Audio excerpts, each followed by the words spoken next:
Məmməd bəy Sulkeviç baş ərkani hərbin rəisi vəzifəsinə təyin olunduqdan sonra Azərbaycanın müdafiə sisteminin möhkəmləndirilməsi istiqamətində mühüm fəaliyyət göstərdi. Onun əsas vəzifələrindən biri ölkənin səfərbərlik planının hazırlanması idi. Dövrün mürəkkəb hərbi siyasi şəraiti belə bir planlaşdırmanı zəruri edirdi. 1919-cu ilin yayında Anton Denikinin rəhbərlik etdiyi könüllü ordu qüvvələrinin Azərbaycan üçün yaratdığı təhlükə fonunda Sulkeviçin fəaliyyəti xüsusi əhəmiyyət qazandı.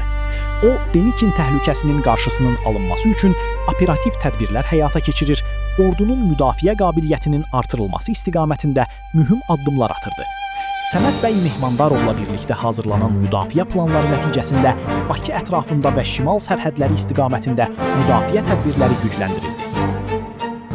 Sulkeviç hesab edirdi ki, Azərbaycanın təhlükəsizliyi üçün həm quru sərhədlərinin, həm də Xəzər dənizi istiqamətinin etibarlı qorunması vacibdir.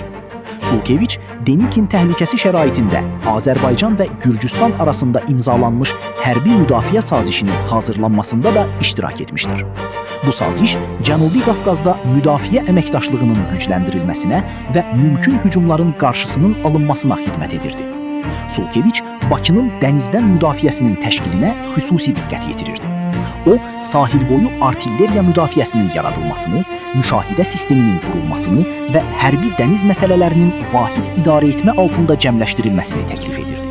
Lakin İngilis qoşunlarının bölgədən çıxmasından sonra Denikin qüvvələrinin imkanları artdı və Azərbaycanın şimal sərhədlərində təhlükə daha da gücləndi.